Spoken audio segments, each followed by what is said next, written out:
Australia is a top-tier destination for international students, marketed partly on a world-leading minimum wage that currently sits at nearly $25 an hour. To even arrive, the government requires $29,710 in show money. This is intended to prove you can support yourself for 1 year without relying on employment. This chart shows how that official baseline compares to reality.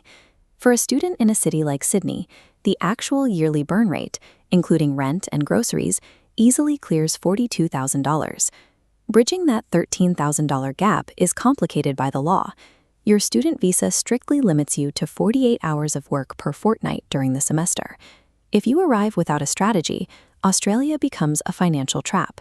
High hourly wages are ineffective if your legal earning time is capped, while your living expenses remain limitless.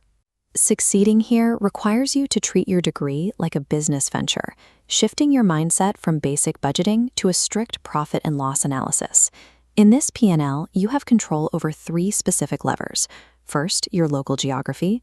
Second, your labor yield. And third, your tax optimization. Attempting to outwork the high cost of living through illegal, off-the-books shifts is a high-risk gamble that can lead to immediate visa cancellation. Because the legal work limit is a hard ceiling, optimizing these 3 structural levers is the only path to graduating with a positive balance, rather than burning through your savings. The first lever is the geographic tax. This is the premium you pay for a city's prestige through higher rent and transport costs. Sydney is the most expensive market in the country. A single room in a shared city center apartment can easily cost $400 a week. Sydney also carries a hidden transport penalty. Unlike domestic residents, international students in New South Wales pay full adult Opal fares on all trains and buses, with 0 concessions. By contrast, choosing Tier 2 cities like Brisbane, Adelaide, or Perth, or even moving to the outer suburbs of Melbourne, drops your baseline rent by $600 to $1,000 every month.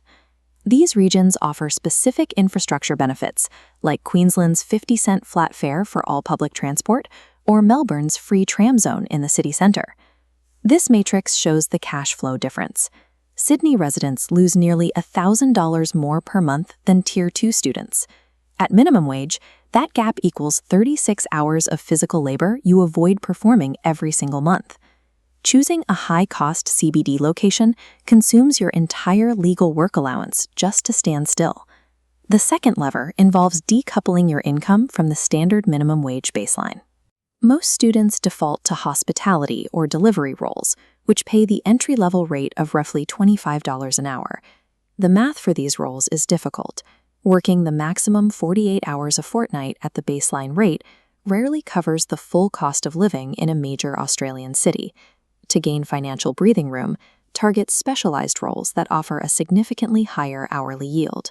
Night shift aged care, tutoring, and construction traffic control pay up to $55 an hour when factoring in weekend and evening penalty rates.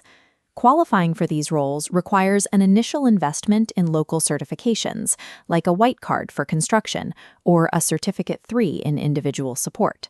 This chart maps your options. Default jobs keep you in the high-effort, low-yield quadrant. Strategic roles move you toward higher earnings, allowing you to hit your income goals with fewer total hours on the clock. Pushing your rate past $35 an hour provides the financial margin necessary to thrive within the 48-hour work cap. The third lever is plugging the silent financial leaks caused by incorrect taxation. If you stay beyond 6 months and secure a tax file number, you can officially establish yourself as an Australian resident for tax purposes. Establishing residency gives you access to the $18,200 tax-free threshold, meaning you keep every cent you earn up to that amount. If you fail to file your taxes or provide a TFN, you will be taxed at the non-resident rate of 32.5% from the very first dollar you earn. You should also secure a Medicare levy exemption certificate. This prevents an automatic 2% health tax from being deducted from your pay, as international students already pay for private health cover. Managing these administrative steps is effectively a self-granted pay raise on every single shift you work. Combining these variables creates 2 distinct strategic playbooks depending on your personal goals. The default path, living in Sydney, working a cafe job, and ignoring tax optimization, results in a deeply negative cash flow that exhausts savings.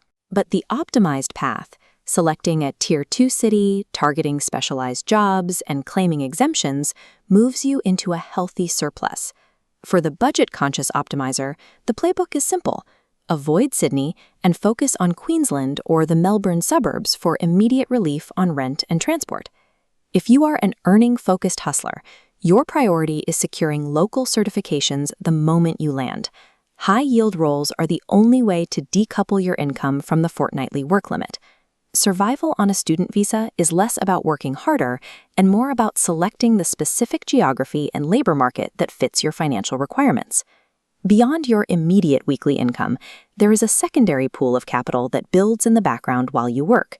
Under Australian law, employers must contribute an additional 11.5% of your earnings into a retirement fund called superannuation. When you permanently leave Australia, you can claim this money through the Departing Australia Superannuation Payment. This functions as a built-in savings account that can significantly offset the initial costs of your degree. While Australia's cost of living is high, running a precise P&L makes it one of the few study destinations where it is actually possible to build a financial surplus while you learn.